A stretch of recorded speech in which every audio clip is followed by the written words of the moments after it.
Hello student, कैसे हैं आप सब। तो आज स्टार्ट करना था आपका कैपिटल बजटिंग का पार्ट 2। ठीक है, पहले हमने पढ़ा था पे बैक पीरियड और आज पढ़ना है आपका अकाउंटिंग रेट ऑफ रिटर्न। उससे पहले एक छोटी सी शायरी सुनाता हूँ कि मंजिल तो मिल ही जाएगी देर से ही सही, गुमराह तो वो है जो घर से निकले ही नहीं। तो जो स्टूडेंट लेक्चर को देख के अपने नोट्स बना रहे होंगे तो उन्हें एग्ज़ाम के टाइम पे कोई भी इशू नहीं होगा। ठीक है, तो लेक्चर को देखिए, नोट्स बनाइए, अगर कोई डाउट है तो मुझे कमेंट में बताइए ताकि मैं आपकी हेल्प कर सकूँ। ठीक है, तो 1 मिनट में स्लाइड को शेयर कर रहा हूँ, बस थोड़ा सा वेट करो। मैंने बताया था लास्ट क्लास में 2 तरह की टेक्निक होती है, non discounting, discounting. Non discounting में 2 तरह की थी आपकी। नंबर 1 पे बैक पीरियड, जो हम पिछली क्लास में सीख चुके हैं। ठीक है, और आज सीखना उसी का दूसरा मेथड था आपका क्या, अकाउंटिंग रेट ऑफ रिटर्न। उसी का एक और नाम होता है average rate of return. 1 minute रुक जाना, ये रही स्लाइड देखो। अकाउंटिंग रेट ऑफ रिटर्न, उसी का दूसरा नाम क्या होता है, एवरेज रेट ऑफ रिटर्न। ये क्या होता है, it is the ratio of profit to the capital investor. कि मान लो कि इन्वेस्टर जो पैसा लगाया हुआ है, किस रेशियो के हिसाब से उसको उस पर प्रॉफिट मिलेगा। अकाउंटिंग रेट ऑफ रिटर्न का फार्मूला क्या होता है, ध्यान दें, average income divide by average investment multiply by 100। Average income कैसे निकालते हैं, total profit divide by number of year. जितना भी मतलब जितने भी साल का, जितने भी ईयर का आपका प्रॉफिट रहेगा और जितने ईयर की इन्फॉर्मेशन नहीं, उसको डिवाइड करके निकाल लेंगे। ठीक, एवरेज इन्वेस्टमेंट कैसे निकालते हैं कि आपके क्वेश्चन में रहेगा opening investment plus closing investment divide by 2 कर देंगे तो आपके पास आ जाएगा क्या, एवरेज इन्वेस्टमेंट। आगे इसकी कुछ बातें पढ़ लेते हैं कि under this method annual income is not based on cash inflow.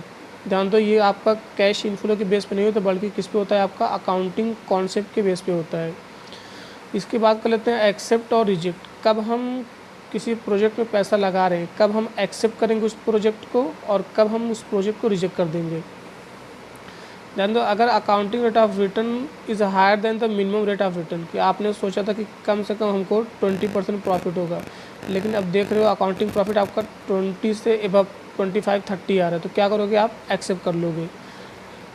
आगे उसी तरह की if the project accounting rate of return less than the minimum rate of return, कि आप मान लो कि आपने एक्सपेक्टेड किया था कि कम से कम हम 20% प्रॉफिट कमाएंगे, बट अकाउंटिंग प्रॉफिट आपका आ रहा है 15% यानी 15%, 16%, तो क्या करोगे आप, रिजेक्ट कर दोगे। ठीक है, तो ये उसका एक्सेप्ट और रिजेक्ट क्राइटेरिया है। इसकी कुछ प्रॉपर्टीज़ पढ़ लेते हैं फटाफट।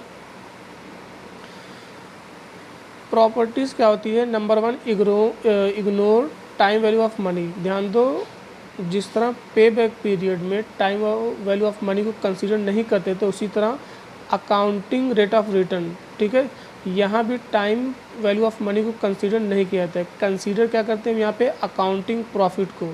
It does not consider cash flow, cash flow को कंसीडर नहीं किया जाता है।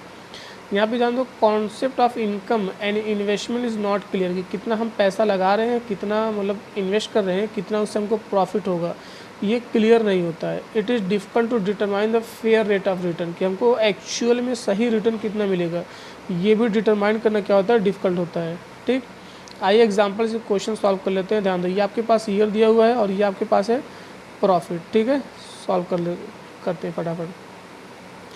ओपनिंग इन्वेस्टमेंट आपके पास ध्यान दो 1 लाख है, क्लोजिंग इन्वेस्टमेंट आपके पास है 50,000 यानी 50,000। तो ध्यान दो, मैंने फार्मूला क्या बताया था कि सबसे पहले क्या निकालते हैं, एवरेज इनकम, और एवरेज इनकम में क्या होता है, टोटल प्रॉफिट। तो ध्यान दो, अगर जब आप टोटल प्रॉफिट को जोड़ोगे, ठीक है, और कितने साल के 5, तो आप अगर 5 से डिवाइड कर दोगे तो आपके पास आ जाएगा एवरेज इनकम कितना, 1,40,000। एवरेज इन्वेस्टमेंट क्या होता है आपका, ओपनिंग इन्वेस्टमेंट प्लस क्लोजिंग। तो दिया हुआ 1 लाख ओपनिंग है, 50,000 क्लोजिंग है, तो 1 + 50 डिवाइड का आ जाएगा कितना, 75,000। ठीक है, तो अकाउंटिंग रेट ऑफ रिटर्न क्या होता है, एवरेज इनकम 1,40,000 और आपका एवरेज इन्वेस्टमेंट 75,000। तो सॉल्व करो कितना आ जाएगा, 1.86 आपका आंसर आ जाएगा, यानी अकाउंटिंग रेट ऑफ रिटर्न आपको कितना आ जाएगा, 1.866। ठीक है, तो मैं आपको एक होमवर्क दे रहा हूँ, क्वेश्चन को सॉल्व करना और मुझे कमेंट में ज़रूर बताना कि इसका आंसर कितना आएगा। मैं 1 मिनट में वाइट बोर्ड शेयर कर रहा हूँ।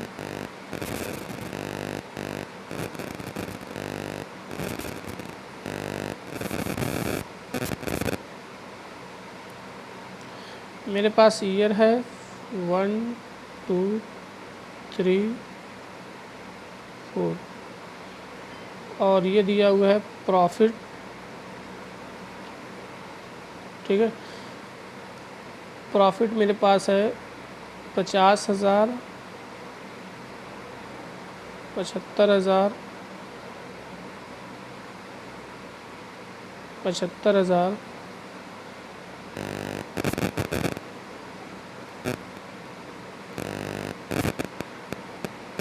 3 लाख। ठीक है। ओपनिंग इन्वेस्टमेंट है मेरे पास 25,000, क्लोजिंग इन्वेस्टमेंट मेरे पास है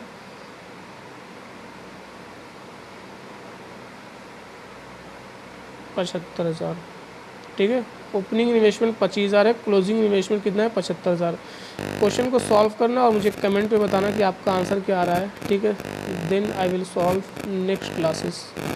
ओके, आज के लिए इतना ही। तो अगर लेक्चर पसंद आएगा सब्सक्राइब लाइक ज़रूर करना। ठीक है। और मुझे कमेंट में ज़रूर बताना। फिर मिलते हैं अगली क्लास में। आज के लिए इतना ही।